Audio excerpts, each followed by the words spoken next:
Are you in a different chat, Tom? Yeah, we can.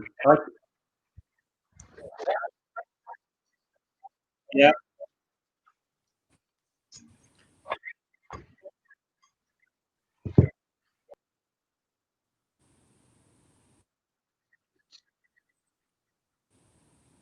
You haven't played the title yet.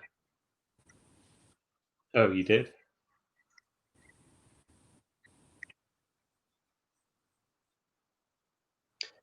No, still not live.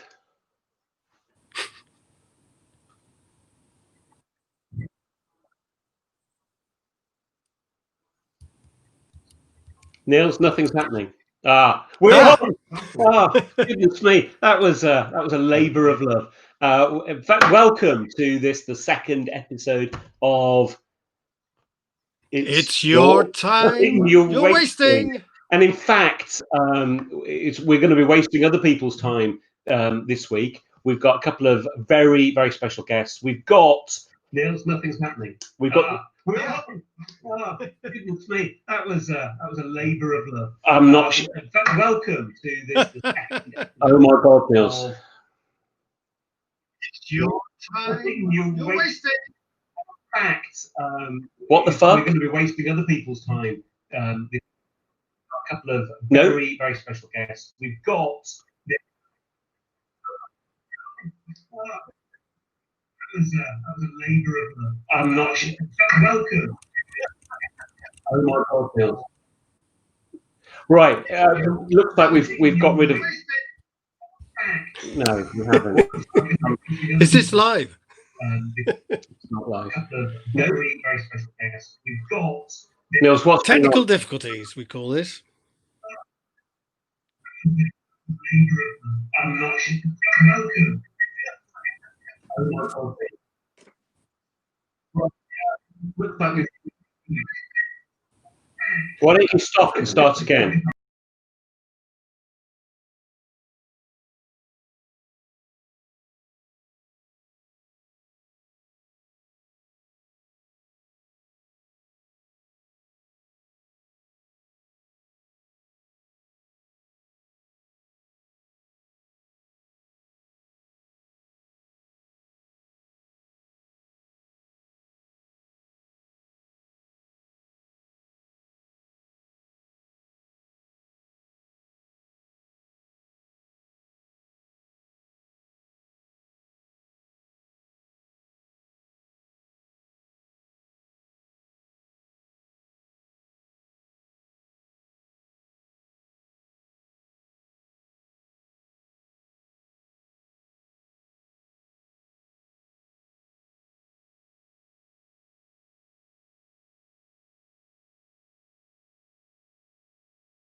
creates and moderates the whole school culture, the public areas, the corridors, and so on, and moderates the classroom to some extent by making expectations on the teacher. So the individual teacher matters as long as they are propagating the culture of the school. Tom, I'm just going to stop you just for a second because the sound's gone crazy. It feels like I'm tripping. Tom, I'm just going to stop you just for a second because the sound's gone crazy.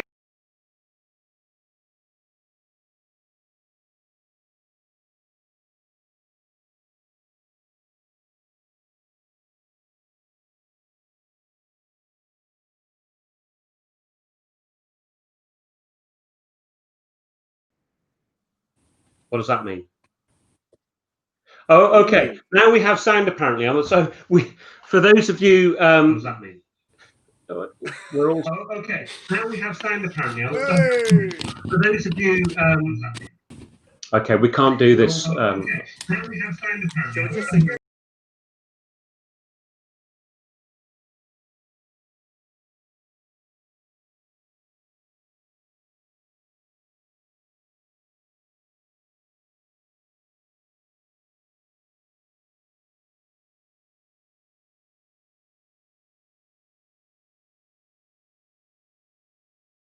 A potter's wheel or something, or one of the test I don't think we are back. when everything goes wrong. Yeah. Hello, are you still there, or have you just decided not to waste time and go and do something less boring instead? Right. So I'm so sorry for that horrible hiatus. Samantha, our technical monkey, just put her finger into the wrong slot and it all went horribly wrong there for a moment. But we're going to go back to talking to Tom Bennett, who was so rudely interrupted. Remember, for those of you, anyone who's stuck around and is joining us, he's talking about his book, Running the Room. Tom, let me ask you about the title of the book, Running the Room, because you relay the story whereby you came by that title in the book, and it's a great story. I wonder if you could tell it for us now. And there's not really a story attached to it. It's just it's something that I got from nightclubs and so on, which is very few people know I used to run. When I started running a nightclub, I realised that my job wasn't just to get people kind of drunk on sugary cocktails and do everything short of rob them. The job was actually to run the room itself. It wasn't just to get booze to people and to keep the doors open. It was to kind of synchronize everything. That there was a room and the space had to be run as a space. And I think it took me years to realize that was something which actually could map reasonably well onto the classroom. And because when you start teaching, of course, you go into the classroom and you're overwhelmed by the minutiae, the details, and that pupil's talking and that pupil's not working and so on. And it's when you get to be an experienced teacher, you start to see everything as a kind of a whole. But it's far too late by that point. You've already wasted about 5 years of your career. So that's the story. It's not a great story, but I'm glad you liked it. Well, it's good enough. And yeah, maybe I misremembered it, but I remembered you talking about some sort of wise old Obi-Wan Kenobi figure in the nightclub business that taught you that piece of wisdom. But maybe that was just me projecting.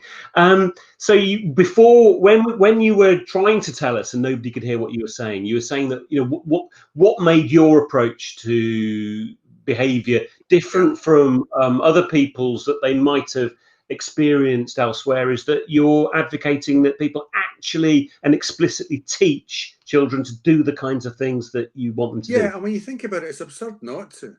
Because if anybody was to do a job, whether it be a nightclub bouncer or an accountant, you would expect some kind of training before you were asked to do the job. But only in education do we sit students down and say behave, when that doesn't take into account the fact that so many kids come from circumstances where behave means something very different to them. I mean, to them, behave might mean shout out for attention if you need it, or to somebody else it might be leave the classroom whenever you feel like it, because that's what you're used to. So we're dealing with the habits these kids have already brought to school with them. And if we just assume they've all got the same beliefs, aptitudes, habits, and knowledge and skills about behaviour, then we're guaranteeing that the disadvantage gap will just become wider and wider and wider. So the moral of the story is, if you want kids to behave really well, teach them the behaviour you want to see, as opposed to just telling them the behaviour. Because if you tell somebody, it just goes in one ear and out the other. Of a cover teacher, and I don't know if you've done cover, but some of us have in the dim and distant past. And going into a school, and you're talking about knowing the behavior patterns of what happens in the school and how things are meant to work. A cover teacher goes in and they don't often know that. So how do you envisage the kids should treat the cover teacher when they come in? Should they be in charge of the discipline? Should the discipline be within the child so the child knows how to behave? Or are they going to wreck the lesson for the cover teacher? Are they going to ruin the room? That's the one. Well, there's different ways to look at this. The first way is that what a good school teacher should be doing and what a good school should be doing is teaching the children the habits and behaviours for when there's a cover lesson. Now, that's something that almost never happens. You know, you should sit the kids down and say, right, I'm going to be away tomorrow. This is what I want to do, and this is how I want to behave. And that will at least prompt them and cue them up to behave in that certain way. And also then the returning teacher needs to support the cover teacher by having some kind of liaison or making sure there's some kind of comm system between the two. But I'll tell you a trick I once heard, which really, really helps cover teacher, which is if you can assign individual students in your class roles whenever they enter the classroom, so that one student might be the person who, oh, hello, hang on. Yes, I can. So the one, well, that's live. So that one student, for example, hands the books out. One student gets the pens, and one student tidies up afterwards, and one student gives them the seating plan. Cover teachers will sing your praises in years to come. Is that okay, Ben? Have you got your gorilla? Ben's got his gorilla now. Just to clarify that for everyone. So that's my theory.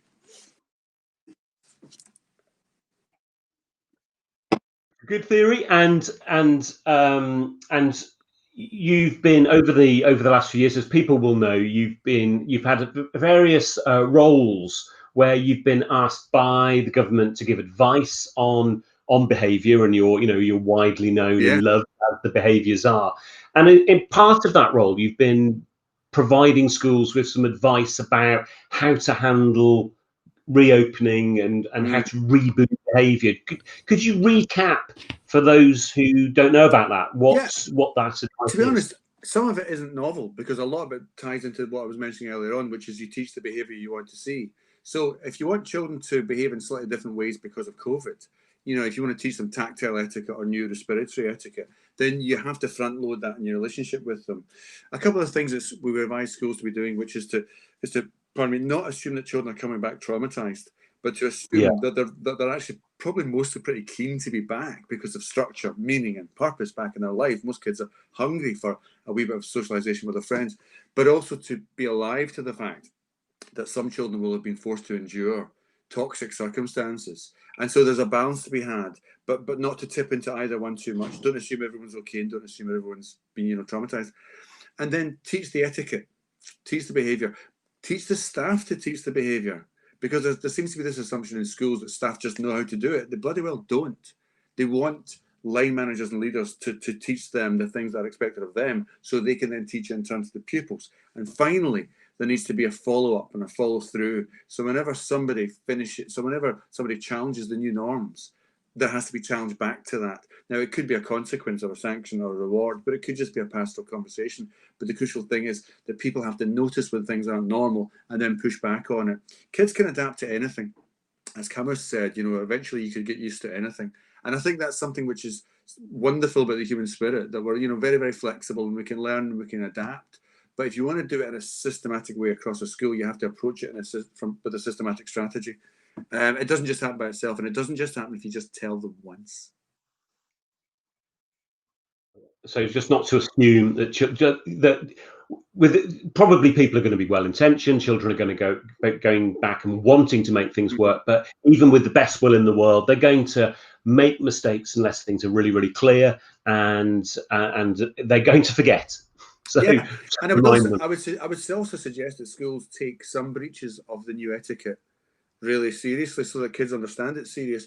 I mean, because for a lot of children, the threat of a virus which is potentially fatal is quite remote to many of them, but also very close to some of them who may have gone through shielding, or they may have gone through the bereavement and so on. But to make it real for children, you need to help them understand that using terms that they understand. So, for instance, say things like, "We need you to do this," You got to sell the behaviour. You got to tell them why it's important. We need you to do this because we want your grandparents to live. Right. Or something as blunt as that. We want them to be safe, and kids get that. Yeah, that matters to me. And that's Right. when everyone is on the same page. But if kids think it's just some kind of 1 in a million chance, and the school acts like that too, then people will, pretend to spit on each other, and people will, high five each other and go to the toilets together and so on. Yeah, I've been hearing already about some schools having to take a pretty dim view of the COVID cough and that sort of shenanigans. That kind of thing. Yeah, exactly. It's funny, but it isn't very funny at all, so don't do Yeah. it. Can we also ask you, the other role that you have, your other public-facing role, is as the Emperor of Research Ed. Yes. And during lockdown, there were quite a few Research Ed conferences which were cancelled for obvious reasons, and so there was a huge mobilisation of online love for Research Ed Home. Yeah. But the big question is, when do you anticipate conferences starting up again? Is that something we can look forward to in the near future, or is that the more? To be honest, you're asking me to be a prognosticator. Beyond Yes. That means here, when will conferences be allowed again? I have no idea. You have to ask Dominic Cummings. But I suspect that the minute that they are, we will do them, and we'll do them as safely as we possibly can. And to be honest, though, one of the kind of I hate to try to see silver linings in such a difficult circumstance for many people, but one of the nicest things about it was seeing people adapt. So we decided to do Research Ed Home and broadcast these free live sessions where people could do Q&A. And we had about, some days we had like over 1,000 people trying to get on it.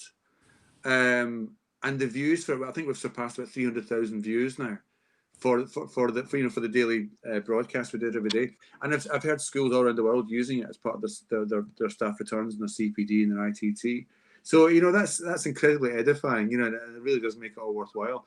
And it just shows that teaching and education is a profoundly collaborative and positive experience for most people. People are very happy to share.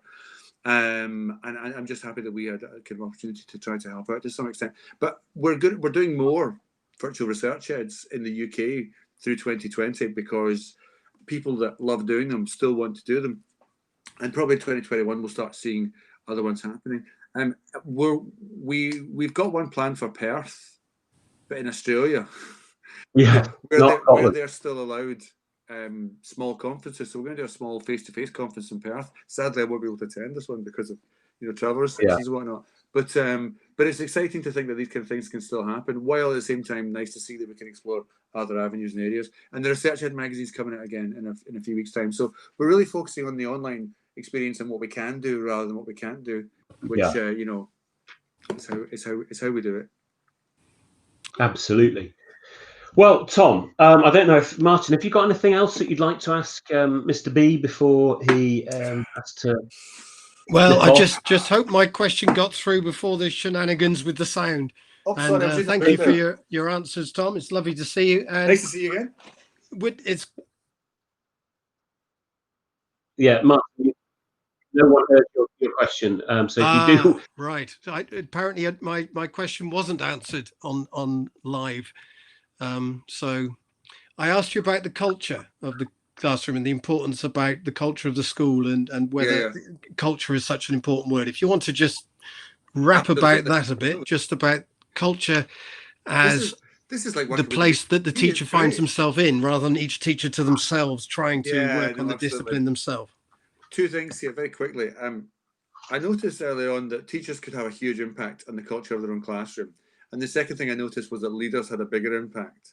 And that you could run a classroom effectively if you were a really, really talented teacher, but it would always be 10 times harder if the school wasn't run very well.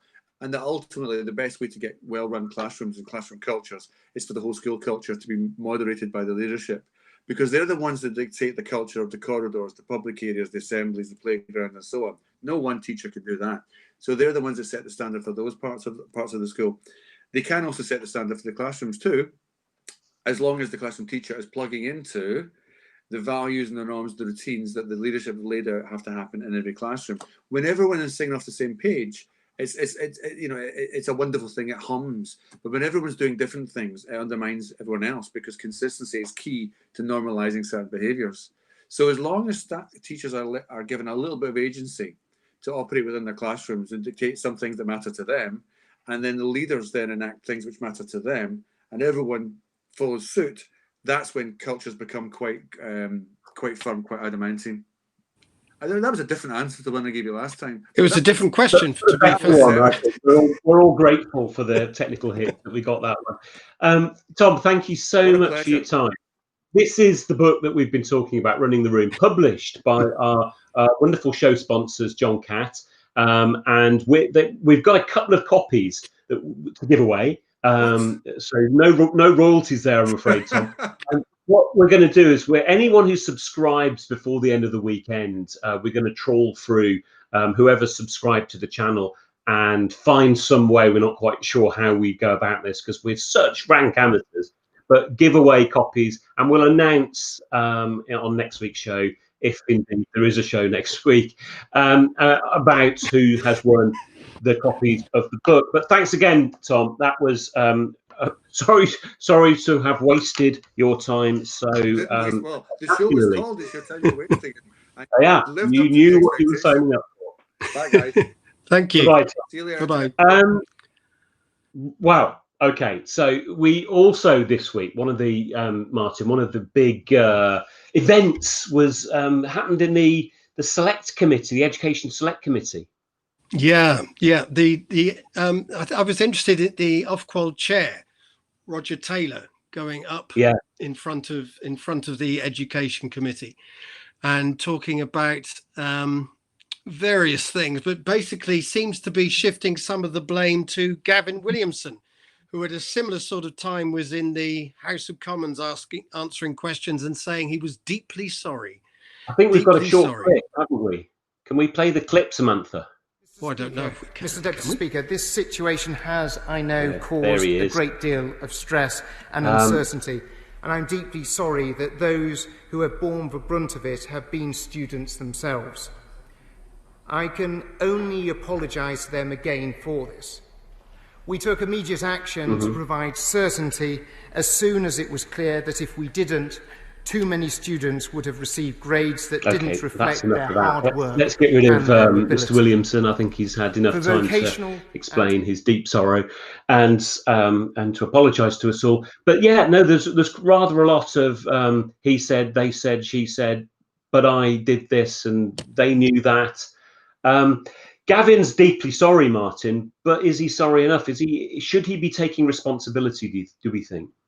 I'm not entirely sure about this. I mean, I think he should. Yes, he should take responsibility. I mean, I'm not in the Rees-Mogg school who said Gavin Williamson has done a first-class job under difficult circumstances. He's an A-star individual and an A-star Secretary of State, not on estimated grades, but on facts before us. I wouldn't go that far at all. But I think it is definitely shared blame for this. I think that certainly people in Ofqual didn't cover themselves in glory, and also because of the algorithm itself, when it was first mooted, it did seem to have some support outside of just the Secretary of State's head.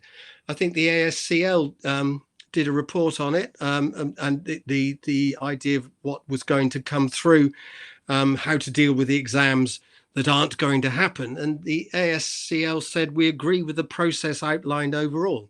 In guidance issued to our members, we have emphasised the point that this is an exercise intended to replicate the grades students would have achieved if they had actually taken their exams. And this is the crucial problem. This is this is where the problem started, which is there's no exams, but we're still going to go ahead with giving grades.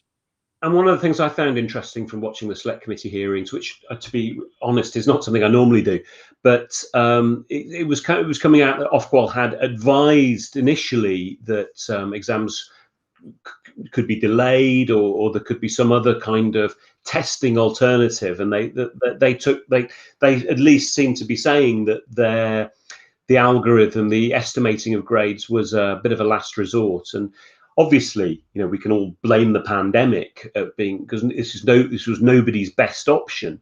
But if they were advising against it, why was it the solution that went ahead? Well, exactly. I mean, he did say it was a fundamental mistake, didn't he, to talk about, to make it idea this would ever be acceptable to the public or something like that, he said.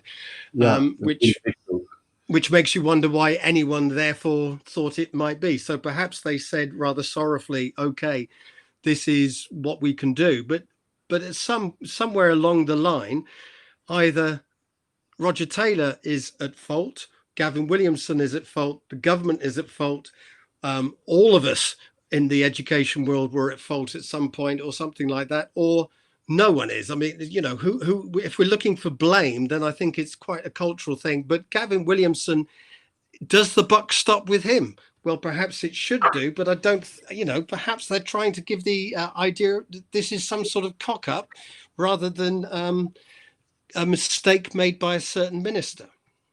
Well, I mean, it's certainly a cock-up, and the rights and wrongs of the decision-making process are put aside. It was immediately obvious as soon as the Scottish government decided to backtrack on their attempts at estimating grades that this was an inevitability, and the fact that then we had Gavin saying that this was all the triple lock stuff, and that this was cast iron, and he had full confidence in the algorithm, and then to have to U-turn does speak of something a little bit less than A-star, doesn't it?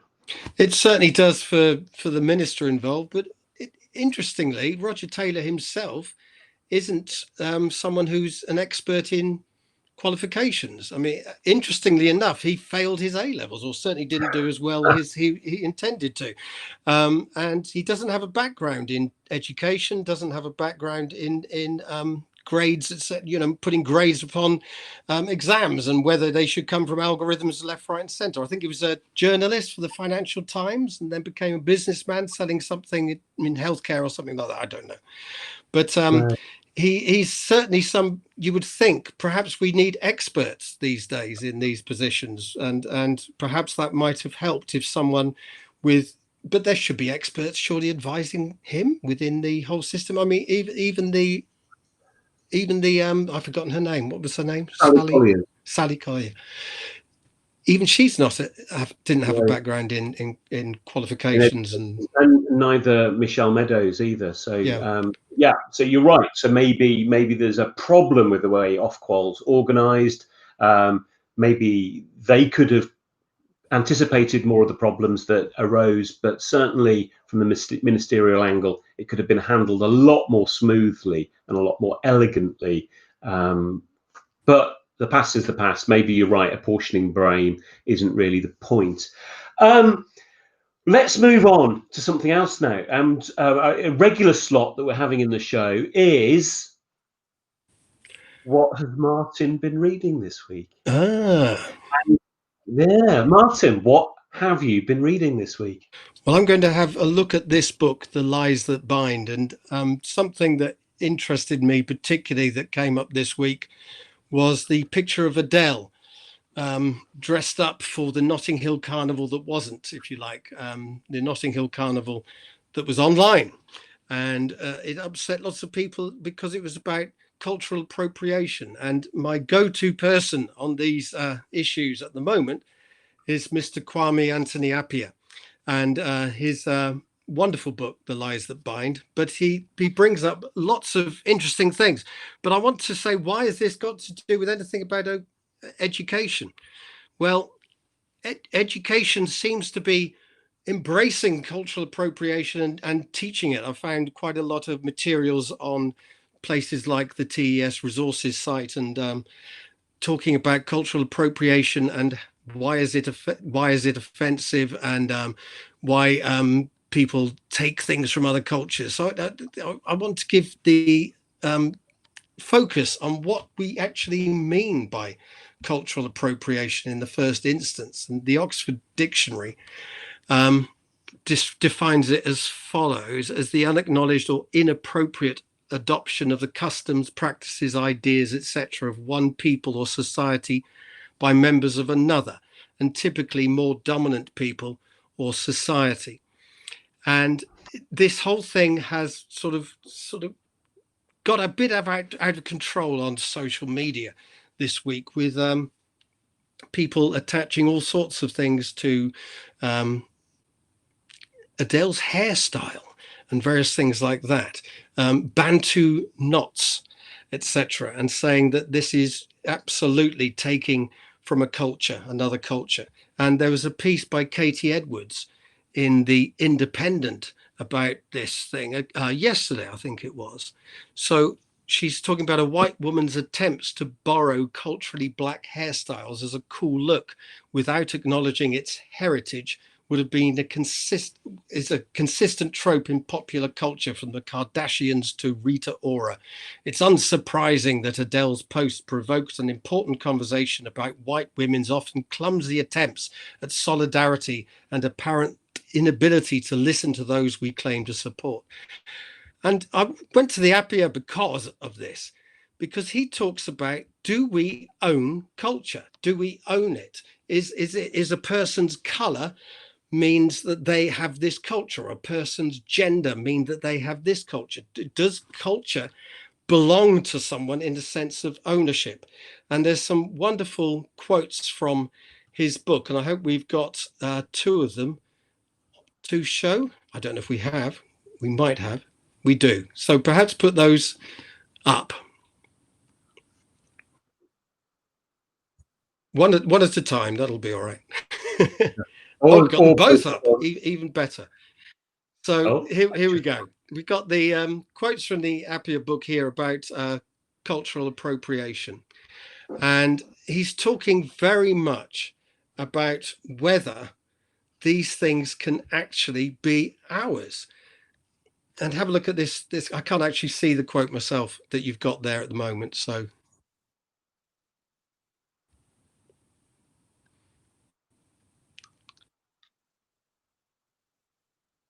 okay, so we should resist using the term cultural appropriation is the one that's up on the screen at the moment.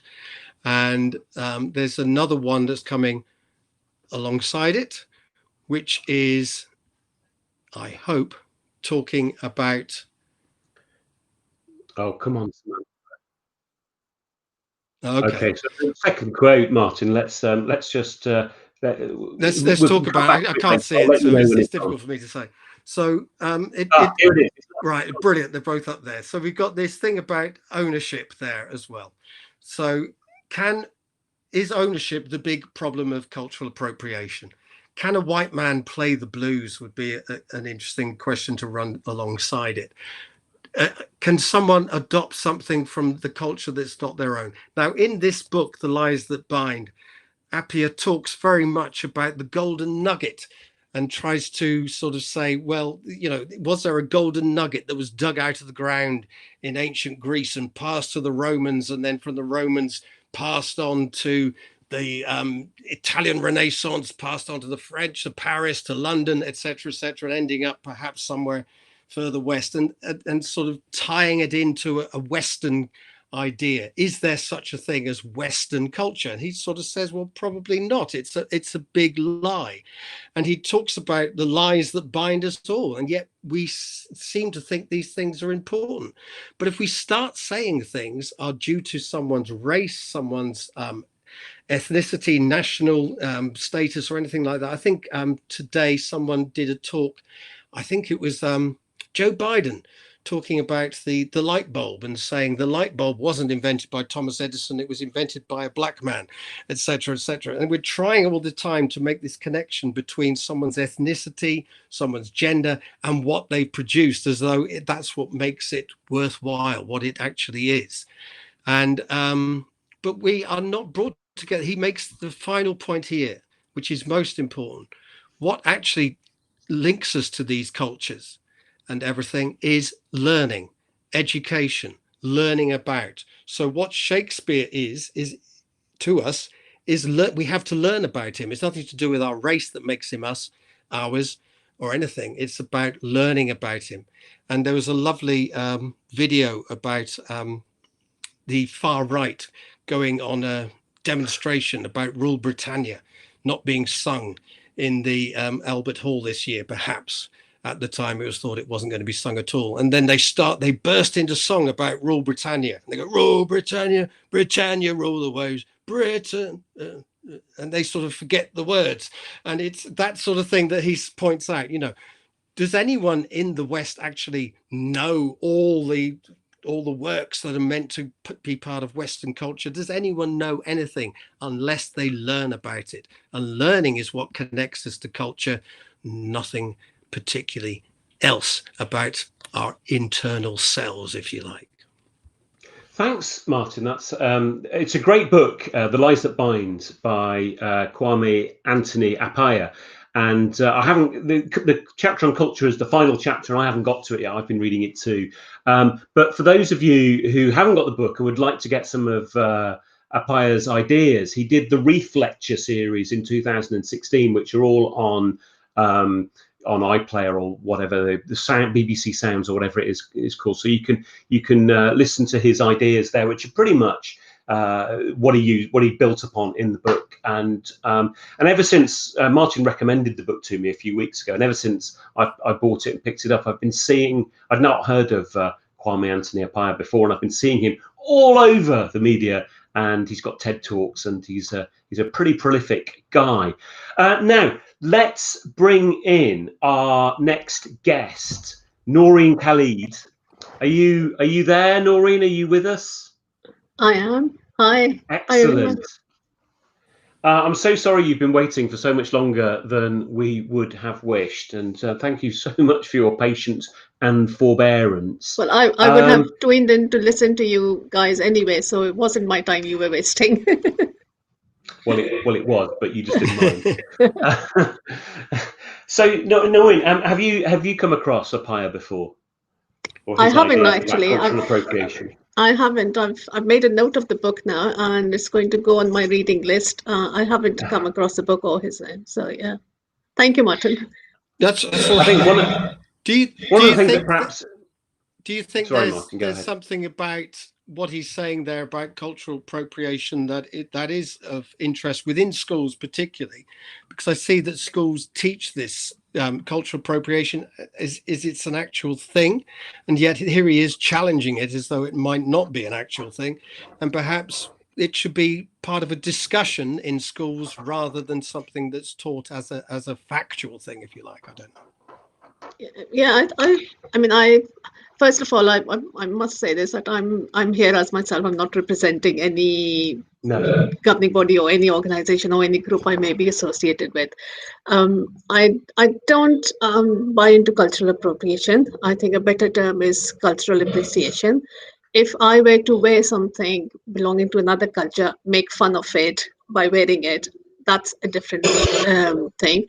But if I'm just wearing it because I like it, I think that's fine. And therefore, yes, there should be a discussion about it, an open, frank discussion, robust discussion, rather than just saying, don't do it because it's cultural appropriation. And while you were talking about this, I thought to myself that if somebody from the West, especially a woman, were to go to Pakistan, she wouldn't wear a miniskirt and walk down the street just because it's not done there. So she might wear a shalwar kameez. Now that's not cultural appropriation, is it? It's being respectful. It's being respectful. So if we say that cultural appropriation is anybody who dresses up or who uses any forms of culture from another culture, that's wrong. What would she need to do in order to fit in and not not be disrespectful while she's walking down the street in Karachi? Yeah, it's a good point. It's an interesting point he brings up. There are three things, if you like, that make us work in this way on identity, and the three things are identification, and the fact that people are labeled and label themselves. So they are internalized labels, and then also labels that are given by other people. Now, the way that they treat someone because of the way they look or their gender, etc. Now, he says the important thing about all these three things is that they are contested. Therefore, they're lies. You know, they're not these big stories. They are contested stories and it's the contestation that makes them, and you know, arbitrary, some of them, you know, but the fact that they're contested is quite important. But he also talks about the way that we, perhaps politics as well, that you could be a liberal or conservative and you can look at the other side and think of them as stupid and deluded and all that. And he's a bit like Joe Cox, I think, about saying the things that, you know, fewer things divide us than bring us together. I can't remember the quote there. But do you think identity politics, to some extent, fueled by social media and other things like that, absolutely is making things more difficult, certainly in education, to really deal with these issues in a sober and thoughtful way? Absolutely. There seems to be more heat in the debate. We don't seem to be able to talk about, I'm not saying don't have a discussion on, say, cultural appropriation. I mean, listen to both sides and let both sides have their say. It seems, you know, don't just start off from the position that you can't say anything. But, you know, let's have a debate about it, and let's come to some a place where we can talk about of these things without taking up arms, so to speak. Lovely. Thank you. The main job and the main reason you're here is you're a governor in a school in we'll call it London, Greater London, somewhere in the Great Conurbation. Can you tell me what you've noticed over the past week or so, perhaps working up to this week, about how schools have been trying to deal with the current crisis? I'm going to call it crisis, but tell me, how's the school? You know, perhaps because you have networks of other governors you know about as well, what you've heard. Well, schools have, one of my schools went back Wednesday, the other one went back today. So as governors, we are letting, or at least I hope all governors are letting heads sort of get on with the job and not demand answers right in the first week.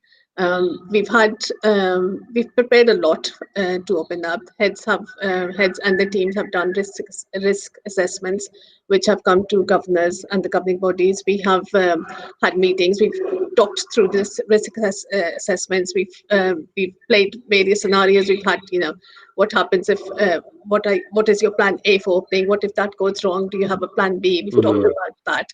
I think the first meetings we have will be the ones where we will ask, you know, did everything go to plan? Did you have you had to modify some of your plans? Is it working like you hoped it has? What have the numbers been like? How do staff feel? Are they do they feel safe? Do they feel happy about coming back and teaching? What about parents? How do they feel? What about students? So I think the reflection will have to wait for a week or so till the school has been operating as normal for a week or so before we can say anything about how the first week has been. And I think governors should really not demand answers right now. Let the heads get on with their jobs and give them time and space to do it, and then ask how it has been. When you're talking about plan Bs, what sort of plan B could you give us some sort of idea without perhaps the full details of it? What do you mean by what plan B might be? Well, for example, if we had looking at various government guidance, you had, you know, plan A was having everybody in bubbles. Thinking of secondary schools, how do you operate? In primary schools, the whole form will move together. That's slightly easier to handle and make bubbles of. But in secondary schools, if especially in the upper years, when you have students in the same form taking different subjects, how do we you know, work around that? So they might have had, you know, do we have everybody bubbles made of subject areas or bubbles made of form rooms? If it's form rooms, how do we do that? Does the teacher come to each class, or do we have students going from room to room? It's these sorts of things which everybody has had to think about. Do we have a one-way system around the school? Will that work or not? If it doesn't, how do we cope with that? Break times, lunch times, do we make students go out? Do we let them stay in? If we let them stay in, what implication does that have for cleanliness, deep cleaning, etc.? If we make them go out, is there enough space outside? Is there space outside to go or not? So it's these things, which have to be which they have had to think about. Well, so Naureen, one of the big questions that I think lots of people are concerned about is, and we've got a little title for this, is what happens when the infection rate rises, when the numbers go up? What sort of planning, what sort of contingency is in place? We will have to see what happens, and we have to go by government guidance as well. What the government says. If the government says, schools need to open up just for children of essential workers, we need to be able to work with that. Do we have online lessons prepared if we have to shut down schools again? Do we have enough online resources prepared? Do we have? Does each child have access to online resources, or yes or not? It's all of those things which we'll have to think about again if the infection rate goes up.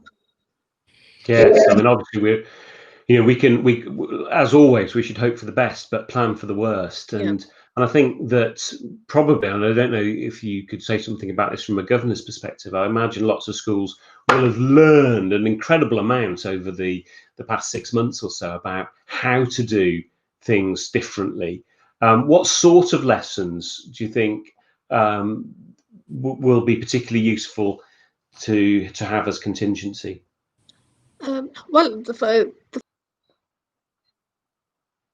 How did that work while you were in lockdown? Normally you would have children in front of you. The safeguarding leads will be able to track each child would be able to have conversations. That could not happen while we were in lockdown. So we've had to work around that and make sure that we do have some idea of what's happening to particular children, especially those really vulnerable ones. I think working with other agencies has been quite good. We've had one of my schools has had to liaise really closely with social services because of few vulnerable children. So that's something we've learned how to do, and we've had to learn really quickly how to do that. Yes. Yeah, so safeguarding was, and it's very, very important. Yeah, no, that's a really important point that maybe people are not focused on all of the time, especially when they're in the classroom. This week, we've heard a little bit more about Ofsted's plans up until December, and that they're not going to be doing inspections; they're going to be doing visits, and that.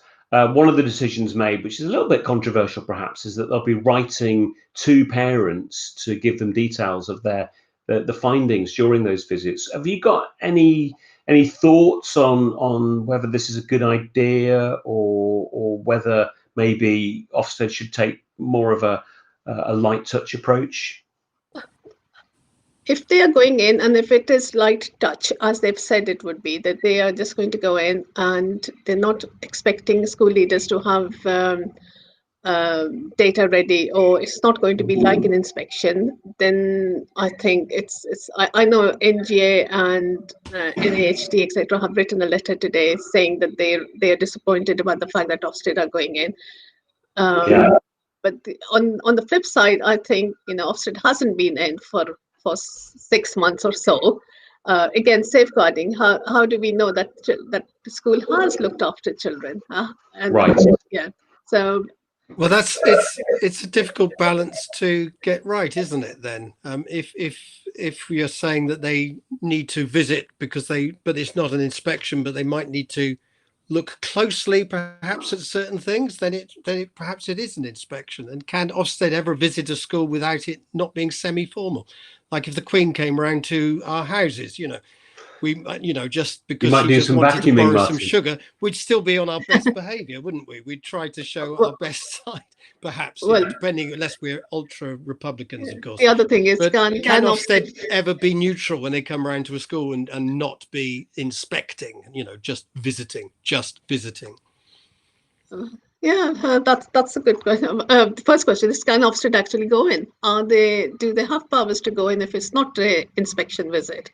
I don't know what the law is on that. If it's not a Section 5 or 8, can an inspector ring the head and say, "I'm coming in"? Would the head be within their powers? Actually, I think I've read, Naureen, that heads have the power to defer. So if Ofsted do phone and it's really not a good time, they're allowed to say, actually, this isn't going to work for us. But one of the maybe more concerning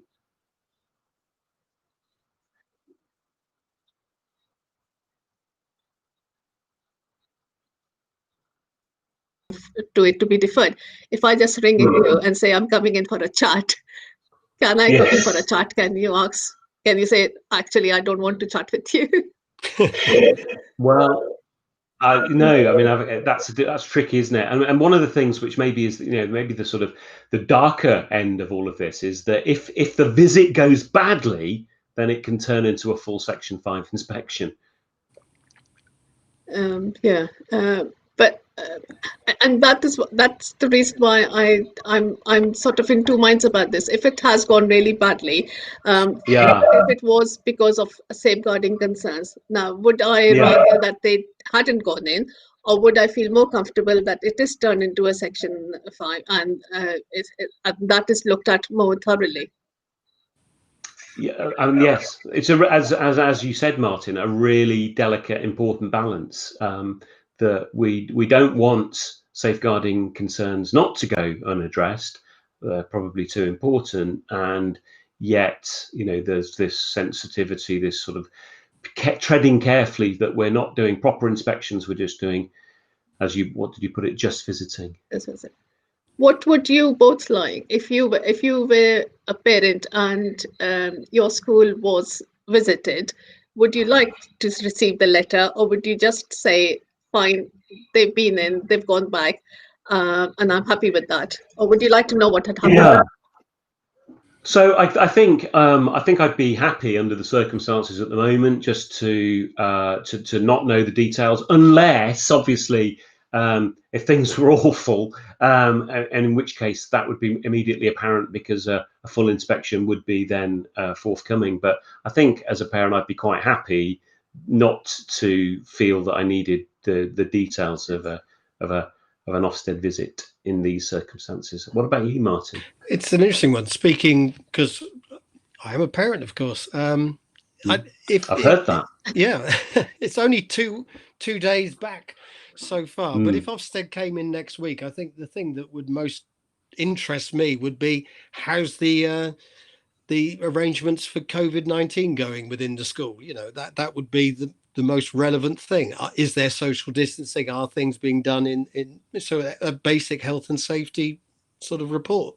And if the school wasn't doing that, then it would be quite interest to me. But I don't think at this moment anything else really should venture into it. The informal feedback that I've had from one of my daughters is that there are very clear social distancing guidelines, and there are all sorts of measures in place, and yet young people seem to find a way to cram it into small areas, lick each other, and what have you. Excuse me. And she's been aware of that some of the measures that her school have put in place have seemed to lead to, inadvertently, to sort of less social distancing than might have been wished for. But it's difficult. These schools are it's like a plumbing system that you've designed very carefully, and then suddenly you're putting water through at pressure, and you're going to find the leaks. And these are early days. What's going to happen over the next few. Yeah, they are early days, and we're all going to be learning a lot. So Well, are people going to keep to the rules as time goes by? I suppose, you know. Well, this is really interesting. I mean, if you look at wider society, I'm really struck by this. I lived in Japan years and years ago, 20 years ago, for a while, and to see people wearing masks on the street was pretty normal. And now it's pretty normal to see people wearing masks on the street here in the UK, which is never something that probably any of us expected. So, Naureen, you said earlier, that now is not the right time for governors to be asking questions from head teachers about how's it all going. When will you be wanting that kind of information? When is a reasonable? I think I will wait for my first meeting, which should be happening somewhere in second, third week of September. That is when the heads have had a chance to. The schools have been open for 2 or 3 weeks. The heads have had a chance to put their plans into action, to reflect on the plans, to see what's gone wrong, what's gone well, and then report back. And the other thing is we'll have to look at our meeting agendas. Which is what we did during the lockdown, is have meetings, but have them have them on Zoom, obviously, or any other platform. But keep the agendas really tightly focused, not to ask, demand too much data from the heads, which they might not have at the minute. So, Naureen, have you actually been physically to either of the schools that you're a governor of? I haven't, not since the lockdown. No. I've had meetings over online meetings. I've done one interview for a SLT position that was online as well, but no, I haven't been in. I've done even safeguarding meetings. I've done that online as well. So we haven't been. Are you missing it? I am. Yes, that's one of the best bits of being a governor is to go into school. And one of the times when this is the primary school I was a governor in, and we went in to chat to the head, and there was a knock on the door, and there was a year 1 or maybe year 2 girl standing there, and she said, "Can I come in and show you something?" So we hadn't started. We were going to. It was a appointment manners, but we hadn't started that. So he said, "Yes, come in." And she had brought in an English book. Her handwriting. She wanted to show how her handwriting had improved. And she was, she just wanted to show it to the head. She wanted to show it to the governors and everybody, and that was really, really lovely to see. And yes, I missed that. Noreen, that's a lovely story there. Could you give me some idea as to why anyone should want to become a governor? Is it moments like that make it all worthwhile? What are these sorts of things that you get out of being a governor? It's moments like that, obviously. It's also giving back, using your skills in a different field. You may have skills which you use in your day job, which can translate into governance. It's learning new skills yourself. If you as a governor, you learn how to do strategic thinking, how to plan for the next year, next 3 years, next 5 years. That's a skill which you pick up and you learn after being on the board as well. You learn how to operate as a team. You learn what's being part of what is meant by being part of a corporate body. So there are lots of skills that you learn, you pick up as well, and the school benefits from your skills. So it's a win-win for both sides, and yeah, everybody should be a governor. What do you think, Naureen? What would you say is the most important character trait or quality that governors need to have? What would you most look for? Ability to listen and ability to ask questions. So no, even if you are not in education, so you don't know the data, if you can sort of ask questions which bring out what's happening behind the data, that's a good skill to have. So yeah, being able to listen, being able to work as part of a team, and being able to ask questions. Lovely. Brilliant. Naureen, thanks so much for your time. Thanks for coming on your show. Thanks for allowing us to waste your time this afternoon. And so Noreen, they're talking about going back to school. You've been back to school this week, haven't you, Martin? You've done some training face to face. I actually did. I actually went into a real school and stood in front of real teachers and socially distanced distance. Yes, a socially distanced distance. Yeah. So were you behind perspex? No, I wasn't behind perspex, funny enough, nor was I masked up when I did the talk. But I was certainly well away from or they were well away from me. So right, well, for us is only wise. but it needed a big hall. So yeah, and booming across a big hall, and it was lovely, and it was good to see. It was good to put on a tweed jacket again. Actually, I haven't done that for 6 months. Missed that. I think. So that was fun, certainly, and. I don't know if many schools, because I've got some other gigs coming up, which are all mainly online, actually. Yeah. But I hope to get back into some schools as soon as possible. But I don't mind doing the things online, but I do prefer a live audience if I can. Absolutely. So, I mean, I'm very jealous because I haven't been into a school yet. I've spent the week on doing webinars and Zooms and all of this, and it feels like lockdown still in. I'm still locked down, Martin. I think lots of people may be quite thankful for that, and and I should, I got that. I did have one opportunity to wear a suit during lockdown. My mum got married, which was fun as soon as she was allowed to, as soon as the marriage ban was lifted. But no, you're right. Just sitting around still in my jeans and t-shirt. If those, just in my pants sometimes. I don't really need to know that at all. But I'm going to pick up something from Naureen there about listening and asking questions, and hopefully we'll get better at asking questions as time goes by. And also, perhaps listening has been a bit difficult today because we went out with no sound at the beginning. So put those two things together. Thank you everyone for bearing with us. Definitely need to work on those. But thanks very much for staying with us. Please subscribe. If you do subscribe, you'll be in the draw to win a copy of Tom Bennett's fantastic new book, Running the Room. And hopefully you haven't had too traumatic an experience, and you will be back next week for another helping of It's Your Time You're Wasting. You're wasting. Good night. Good night.